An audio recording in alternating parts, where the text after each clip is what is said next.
Hello friend, welcome to the my channel. Friend, मैं आज आपण लगे गोटे नुआ वीडियो लेकर आईछे जेनटा कि सावित्री व्रत पूजार जेनटा कि सधवा नारी मैंने करसन निजर पतिर लगे। फ्रेंड, सावित्री बोली जड़े थिले जे कि सती सावित्री से निजर सत्यवान जे कि निजर तांकर पति थिले तांको जो राजा नबी से उद्धार करथिले तांको सतीत्व बोले। तो फ्रेंड, पूजा पाठ से करा जाए से निजर पतिर लम्मा लगे। तो चलो फ्रेंड, मुई ये सावित्री व्रतर बही कि आपण को गाई कर शुणुचे, आपण मैंने गाई करी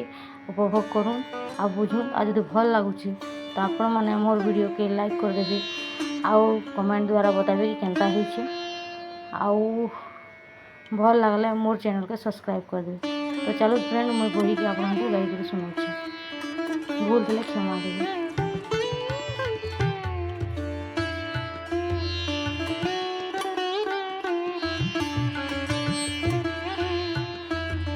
सावित्री व्रत कथा। बंदई देव नारायण अनादि परम कारण, जगत हिते देह धरी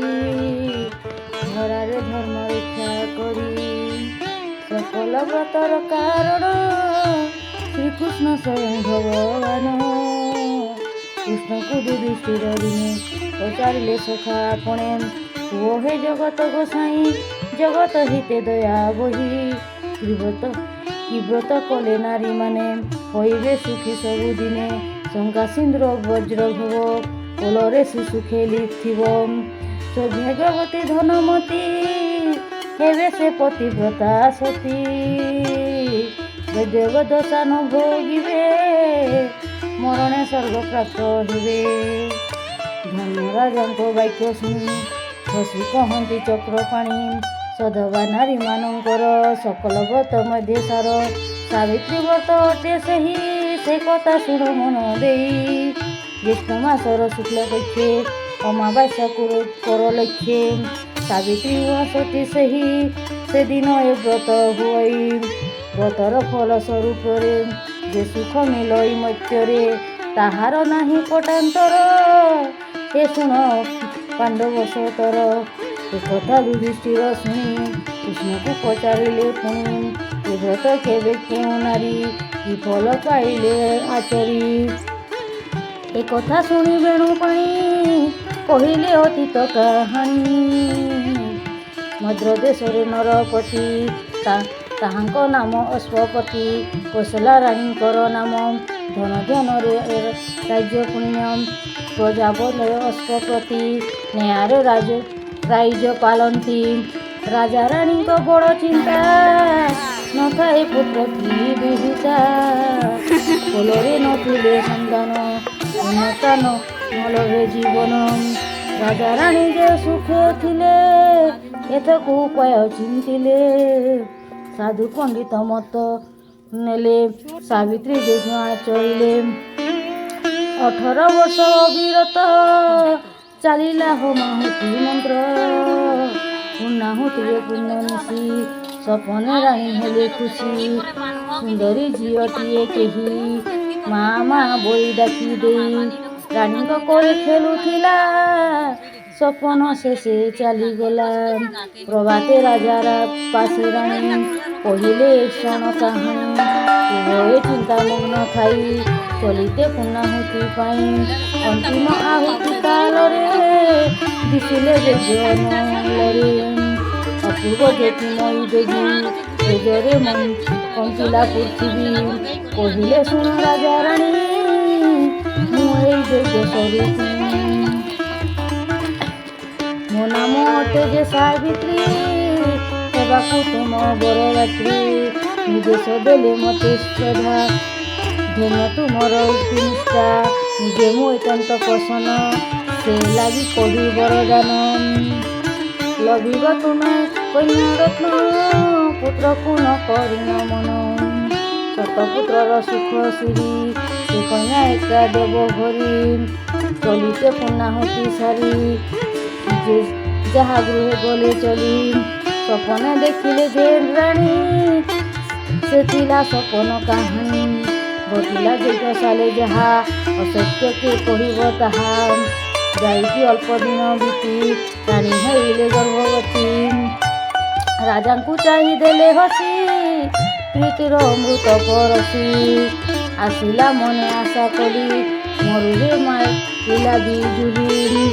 ଉଚିତ ସମୟ ଅନ୍ତରେ ସେ ଏକ ଅମୃତ ଲଗ୍ନରେ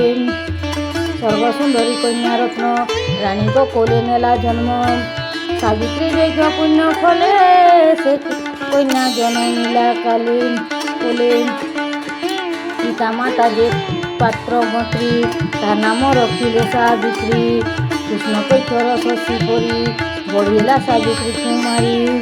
ଛୁଇଁଲା ଯେତେ ଯୌବନ ପିତାମାତା ଯେ ଚିନ୍ତାମଗ୍ନ ଖୋଜି କନ୍ୟା ପାଇଁ ବର ଡକାଇ ଦେଲେ ସ୍ୱୟଂବର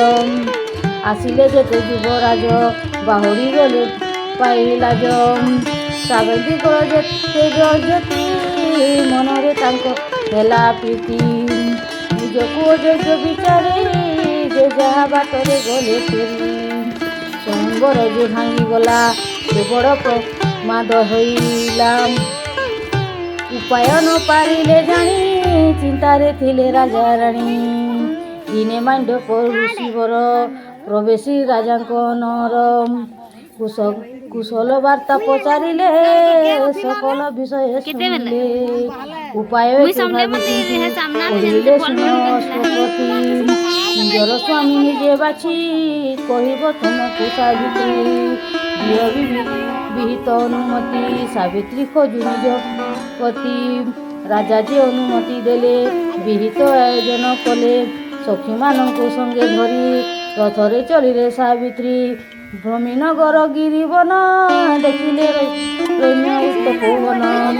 ସେ ତପୋବନେ ଆଶ୍ରମରେ ଘୋଷିତ ପଶି ଗ୍ରହଣରେ ଥିଲେ ଯୁବକ ଜଣେ କେହି ଦେବତ୍ସୁଲଭ ରୂପ ବହି ତପୋବନେ ସେ ତପୋବନ ଘନ ତେଜରେ ସମ୍ଭ୍ରାନ୍ତ ଲକ୍ଷଣ ଦେଖି ସେ ଯୁବକ ମଣିକୁ ପ୍ରୀତି ଛୁଇଁଲା ସାବିତ୍ରୀକୁ ଦେଲା ସେ ମନ ପ୍ରାଣ ବିକି କହିଲା ଫେରି ଚାଲ ସଖୀ ସର୍ବଶୁଭରେ ବାହୁଡ଼ିଲେ ପ୍ରସାଦେ ପ୍ରବେଶ ହୋଇଲେ ଏକାରେ କରି ବିନା ପାଦ୍ୟ ପ୍ରବେଶ ହୋଇଲେ ନାରଦ ତାହାଙ୍କ ପାଦେ ଢାଲିମତି ମନିଲେ ରାଜ୍ୟ ଅଷ୍ଟପତି ସାବିତ୍ରୀ କଲେ ପ୍ରଣିପାତ ନାରଦ ଦିଶିଲେ ଚିନ୍ତିତ କହିଲେ ଶୁଣ ଅଷ୍ଟପତି ଉଚିତ ନୁହେଁ ତୁମ ନୀତି ଏହି ଯେ ବିଧିର ବିଧାନ ଦେବାକୁ ହେବ କନ୍ୟାଦାନ ତୁରନ୍ତ ଦାନ ମହାପୁଣ୍ୟ ହୁଅ ହେ ରାଜା ସାବଧାନ କହିଲେ ରାଜା ଯୋଡ଼ି ହାତ ମୁନିକୁ ସରଳ ସକଳ ବୃଦ୍ଧାନ୍ତ ସାବିତ୍ରୀ ହେଇ ଲଜ୍ଜାଜନ ଜଣାଇ ଦେଲେ ନିଜ ମତ ନିମିଷ ମାତ୍ର ହୋଇ ସ୍ଥିର ବିବ୍ରତ ହେଲେ ମୁନିବର କହିଲେ ପ୍ରତି ନାହିଁ ବରି ନିଜ ସୁଭାଗ୍ୟ ଅଛୁ ଭରି ଏବେ ବି ଅଛି ପତିକାର ସେ କଥା ମୁନିଙ୍କର ଦୂର ନହେଲେ ବରଷ ଅନ୍ତରେ ଯିବ ସେ ଆସ୍ୱାମୀ ଜନପୁରେ ନିଶ୍ଚିତ ବିଧବା ହୋଇବ ଏ ମୁନି ବାକ୍ୟ ସତ୍ୟ ହେବ ଶୁଣି ଚକିତ ଅଷ୍ଟପତି ମୁନିକୁ କରିଲେ ନିୟତି ଫିଟାଇ କୁହ ହେ ମହର୍ଷି ତୁମେ ତ ନୀତି କାଳ ଦେଖି କିଏ ଯେ ଏତେ ସେ ଯୁବକ କିପତି ତାର ଜୀବ ଦୁଃଖ ନାରଦ କହିଲେ ବୁଝାଇ ଶୁଣ ହେ ରାଜା ମନ ଦେଇ ସାଲ ଦେଶର ରାଜା ସେଇ ଶ୍ରୀମନ୍ତ ସେନ ନାମ ବହି ରାଣୀଙ୍କ ନାମ ମାଲବିକା ପରମ ବାମ ଭାଗ୍ୟ ବଙ୍କା ସେ ରାଜା ଚକ୍ଷୁ ହରାଇଲେ ରାଜ୍ୟକୁ ବିତାବି ହେଲେ ପୁତ୍ରର ନାମ ସତ୍ୟବାନ ସେ ବୋଲେ ପୁଣି ଚିତ୍ରସେନ ସର୍ବଲକ୍ଷଣ ପୁରୁଷ ମାତ୍ର ଯେ ତାର ଅଳ୍ପାୟୁଷ ଆଜିଠୁ ମାତ୍ର 1 ବର୍ଷ ରହିଛି ତାହାର ଆୟୁଷ ଯେବେ ଯିବ ପୁରୀ ଦେବ ପ୍ରତିକାର କରି ଶୁଣ ହେ ରାଜା ଅଶ୍ୱପତି ତାହାକୁ ବରିଛି ସାବିତ୍ରୀ ରାଜାଙ୍କ ମଥା ଗଲା ଘୁରି ଝିଅକୁ କହିଲେ ଝିଅ ସେ ଧରି ଜାଣୁ ଜାଣୁ ମୁଁ ତୋ ସିନ୍ଦୁର ସିଦ୍ଧାନ୍ତ କର ଅନ୍ୟ ବର ଏଥିକୁ କର ପ୍ରତିକାର ସିଦ୍ଧାନ୍ତ କର ଅନ୍ୟ ବର ନାରଦ ମୁନିକୁ ସାବିତ୍ରୀ କହିଲେ ଶୁଣ ମୋ ନିଷ୍ପତ୍ତି ମନରେ ଯାହାକୁ ବରିଛି ତାକୁ ମୁଁ ସ୍ୱାମୀ ବିଚାରିଛି ମାତ୍ର କଛି ଲୋକାଚାର ମୁଁ ହେବି କନ୍ୟା ସିଏ ବର ଅନ୍ୟ ପୁରୁଷ ମନ ଦେଲେ ଦୋରା ଚୁଣି ମୁଁ ହେବି ଭଲେ ବିଧବା ପଛେ ହେବି ମୁହିଁ ଅସତୀ କେବେ ହେବି ନାହିଁ। ସାବିତ୍ରୀ ବାକ୍ୟ ଶୁଣି ଜ୍ୟୋତି ହୋଇଲେ ଅନାନ୍ଦିତ ପତି କହିଲେ ହୁଅ ମହାସତୀ ଜଗତେ ରହୁ ସତୀ ଖ୍ୟାତି।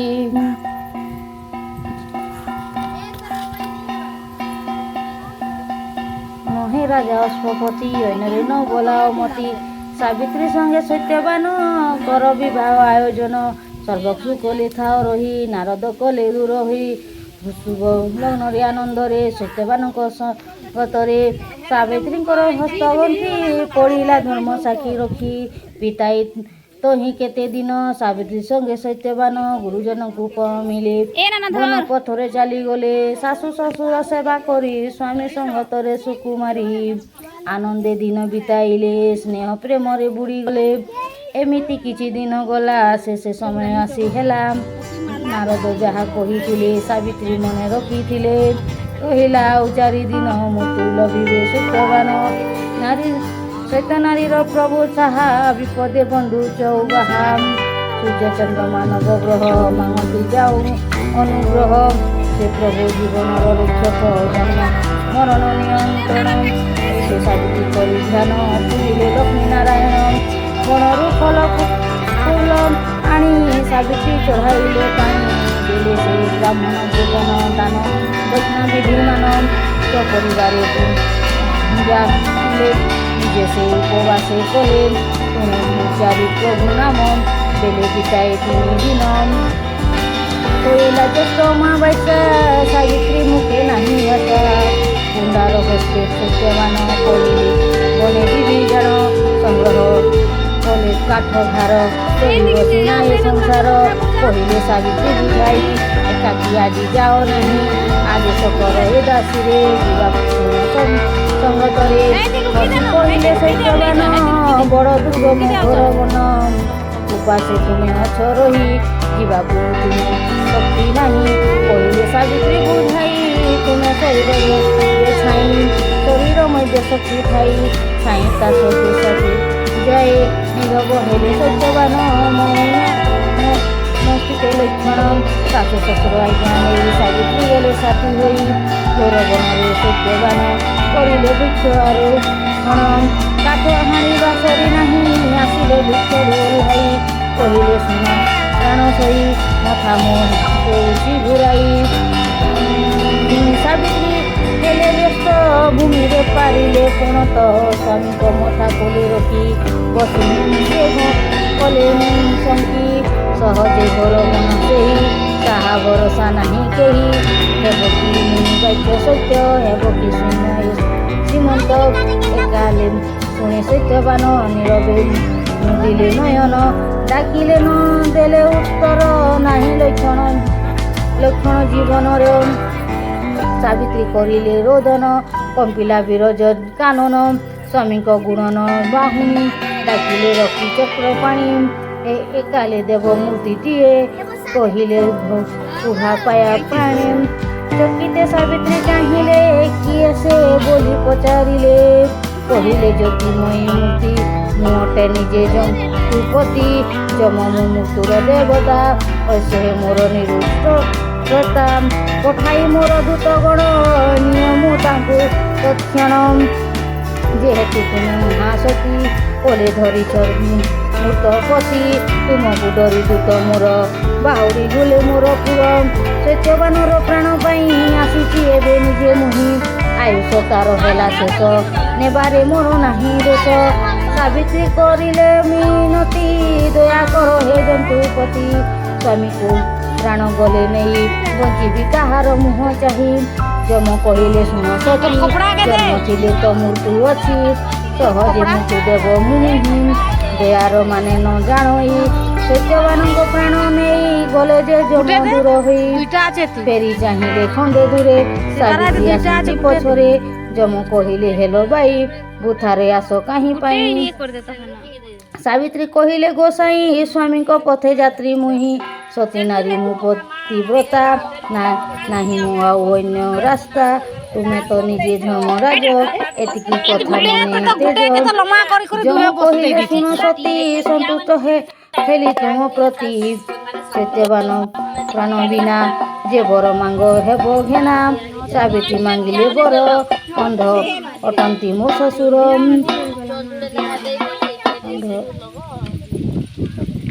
ଦେଖନ୍ତୁ ଦୁଷ୍ଟି ଶକ୍ତି ସେହି ମାଗୁଛି ଏହି ବର ମୁହିଁ ତଥାସ୍ତୁ କହି ଯମ ଧୀରେ ଚଲିରେ ମହିଷୀ ପିଠିରେ ଦେଖିଲେ କିଛି ବାଟ ଯାଇ ସାବିତ୍ରୀ ପିଛା ଛାଡ଼ୁ ନାହିଁ କହିଲେ ଯମ ଦେଇ ବର ପୁଣି କଣ ପାଇଁ ପିଛା କର ସାବିତ୍ରୀ କହିଲେ ଗୋସାଇଁ କି ପୁଣ୍ୟ କରିଥିଲି ମୁହିଁ ଦେଖିଲି ତୁମକୁ ନୟନେ ଧନ୍ୟ ହେଇଲି ଏ ଜୀବନେ ତୁମକୁ ଛାଡ଼ି ଯିବା ପାଇଁ ମନ ତ ମୋର ବୋଲୁ ନାହିଁ ସେ କଥା ସେ ପାଇଁ ଚାହିଁଛି ମୁଇଁ ପଛେ ଦୋଷ ଦେଉଛ କିମ୍ବା ମିଛେ ପୁଣି ଆନନ୍ଦେ ଯମ ଦେବ କହିଲେ ଆନ ବର ମାଙ୍ଗ ସତ୍ୟବାନର ପ୍ରାଣ ବିନା ଯେ ବର ମାଙ୍ଗ ଦେବ ହେବ ଘେନା ସାବିତ୍ରୀ କହିଲେ ହେ ଦେବ ଶ୍ୱଶୁରେ ହେଉ ରାଜ୍ୟ ଲାଭ ସତାସ୍ତୁ କହି ଯମ ଗଲେ ସାବିତ୍ରୀ ପୁଣି ପିଛା କଲେ ପଛକୁ ପୁଣି ଚାହିଁ କହିଲେ ବଡ଼ ବିଷମ ଦେଲି ତୁମକୁ ବେନି ବର କାହିଁକି ପୁଣି ପିଛା କର ବିନୟ କହିଲେ ସାବିତ୍ରୀ ତୁମେ ଯେ ନିଆତ ଦେଲ ନାହିଁ ମତେ ତୁମକୁ ଛାଡ଼ିବି କେ ମତେ ଶ୍ୱଶୁର ସିନା ହେଲେ ଖୁସି ପିତା ଯେ ମୋର ବଡ଼ ଦୁଃଖୀ ଦୁହିତା ଦୁଇ କୁଲେ ହିତା ସେ ପାଇଁ ମୋର ବଡ଼ ଚିନ୍ତା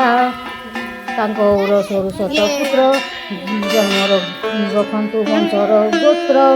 ମାଗୁଛି ଏହି ବର ମୁହିଁ ବିଚାର ନିଆମ ଚାହିଁ ପିତା ଶ୍ୱଶୁର ଦୁହେଁ ଏକା ମାଗୁଛି ତେଣୁ ଏହି ଭିକ୍ଷା ତଥାସ୍ତୁ କହି ଯମ ଗଲେ ସାବିତ୍ରୀ ନ ଛାଡ଼ନ୍ତି ଗଲେ ପୁଣି ଚାଲିଲେ ପଛେ ପଛେ ଛାୟା ଯେମିତି କାୟା ସାଥେ ପଛକୁ ଚାହିଁ ଯମରାଜ କହିଲେ ଏବେ ଯା ଫେରି ଯାଅ ସତୀର୍ଥ ବୋଲି ଏତେ ପଥ ଆସିବ ତୁମେ ଏହା ସତ୍ୟ ଏପରି ଶେଷ ସୀମା ଏଠି ତୁମେ ତ ହେଲ ନର ଦେବୀ ସେହି ପାରି ସୀମା ଛୁଇଁବାକୁ କେହି ଯେ ନ ଦେବେ ତୁମକୁ ଏଠାରୁ ହେବି ଅନ୍ତ ଧ୍ୟାନ ସେ ପାରି ଅଟେ ମହାଶୂନ୍ୟ ପାଇବ ନାହିଁ ଆଉ ମତେ ଫେରି ଯା ସତୀ ନିଜ ପଥେ ସାବିତ୍ରୀ କହିଲେ ଠାକୁରେ କି ଲାଭ ଏହି ଜୀବନରେ ବୁଝେ ନା ଏପରି ସେ ପାରି କାହିଁକି ଅବା ଯିବି ଫେରି ସୂର୍ଯ୍ୟଙ୍କ ପୁତ୍ର ତୁମେ ନିଜେ ଦିଅ ହେ ଜାଲି ତୁମତେ ଯେ ନହେଲେ ହୋଇବ ପ୍ରଗଟ ଆଣିଲ ତୁମେ ତେ ବାଟ ଗୋଟି ବର ଦେଇ ମାୟାରେ ଆଣିଲେ ପଢ଼ାଇ ଅବଲା ପ୍ରତି ଅବିଚାର ନୁହେଁ ତ ଉଚିତ ଯେ ଭାର ତୁମେ ବିଚାର କଲେ ଯମ ଏକଥା ହେଲାଣି ଭୂଷଣ କହିଲେ ଶୁଣ ନାରୀ ବର ଚତୁର୍ଥ ବର ମାଗିବାର ସତ୍ୟବାନର ପ୍ରାଣ ବିନା ଯାହା ମାଗିବ ହେବ ଘେନା ଆଉ ମୁଁ କିଛି ନ ଶୁଣିବି ତୁରନ୍ତ ମାଗ ଚାଲିଯିବି ଯମ ଯେ କହିଲେ ତର ବର ସାବିତ୍ରୀ ମାଗିଦେଲେ ବର ସ୍ୱାମୀଙ୍କ ଅରସରୁ ମୋର କୁହନ୍ତୁ ଶହେଟି କୁମର ତଥାସ୍ତୁ ବୋଲି ଯମ କହି ଚାଲିଲେ ଆକାଶକୁ ମୁହାଁଇ ପଛରେ ଧାଇଁଲେ ସାବିତ୍ରୀ ଚକିତ ହେଲେ ଯମ ଦେଖି କ୍ରୋଧରେ କହିଲେ ବଚନ ସରିଛି ମୋର ବରଦାନ ଏଠାରେ ଆସ କାହିଁ ପାଇଁ ମୋଠାରେ ପ୍ରୟୋଜ ନାହିଁ କହୁଛି ଶେଷ କଥା ମୋର ତୁରନ୍ତ ଫେରି ଯାଅ ଘର ମୋ କଥା କରିଲେ ଅମାନ୍ୟ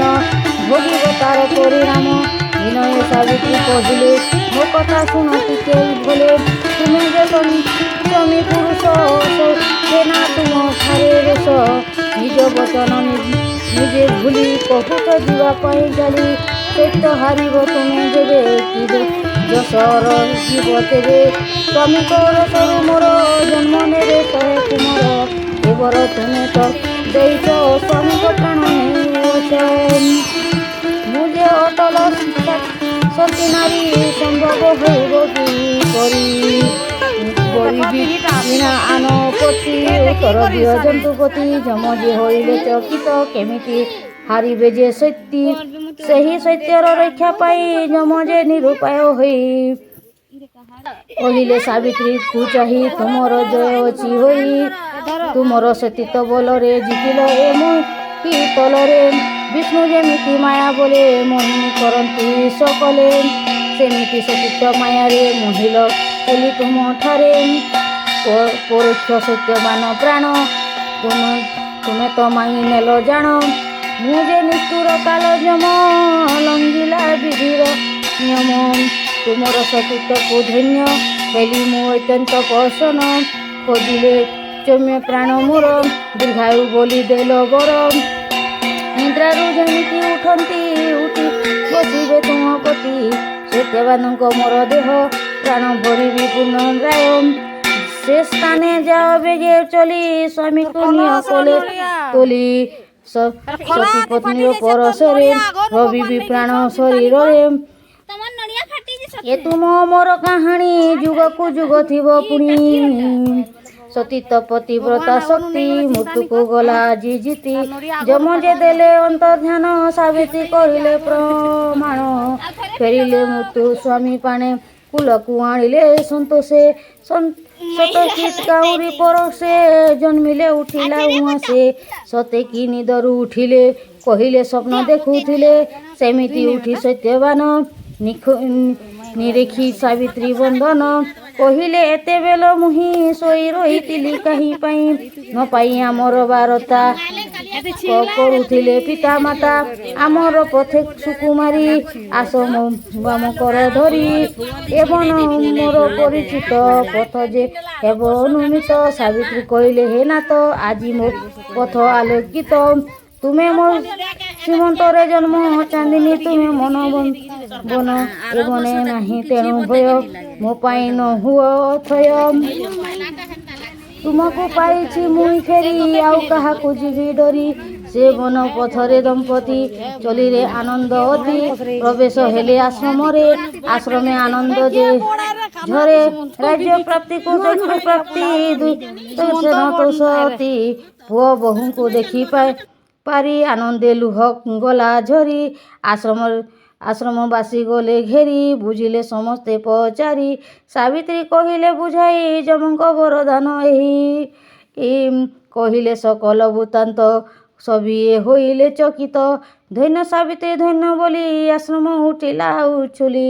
ଚାହୁଁ ରାଜ୍ୟକୁ ଫେରିଗଲେ ଧୂମନ୍ତ ସେନ ରାଜା ହେଲେ ଯୁବରାଜ ଯେ ସେ ସତ୍ୟବାନ କିଣିଲେ ପ୍ରଜାକୁଲ ମନ ରାଜ୍ୟବାସୀ ହେଲେ ଗୁଣି ସାବିତ୍ରୀ ଅମର କାହାଣୀ ଏମିତି କିଛି ଦିନ ଗଲା ଜ୍ୟେଷ୍ଠ ମାସର ଅମା ହେଲା ସୁମରି ଲକ୍ଷ୍ମୀ ନାରାୟଣ ସାବିତ୍ରୀ କରିଲେ ବିଧାନ ପ୍ରଭାତୁ ଶାସନ ସାରିଲେ ଘର ଅଗଣା ଚୋଷ କଲେ ନଡ଼ିଆ କଦଳୀ ଖଜୁର ଆମ ପଣସ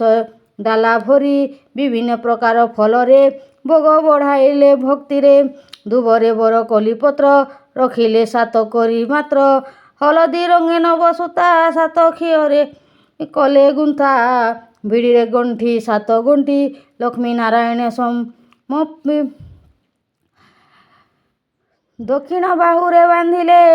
ଅଭୟ ବାହୁଟିର ତୁଲେ ଶଙ୍କା ସିନ୍ଦୁର ନୂଆ ଶାଢ଼ୀ ବିଧେ ଗାୟତ୍ରୀ ମନ୍ତ୍ର ପଢ଼ି ଦେଲେ ଯେ ତାହା ମନ୍ତୁରାଇ ସାବିତ୍ରୀ ଅଙ୍ଗେ ଶୋଭା ପାଇ ସ୍ୱାମୀ ମୁଁ ସମେତ ଗୁରୁଜନେ ପ୍ରମାଣ କରି ଶୁଦ୍ଧ ମନେ ସବିକୁ ପ୍ରସାଦ ବାଣ୍ଟିଲେ ଶୁଚିଲେ ଫଳ ଆହାରିଲେ ଏ ବ୍ରତ ଯେ ଆଚରେ ଯେ ସତୀ ହୋଇଲେ ଶତ ପୁତ୍ରବତୀ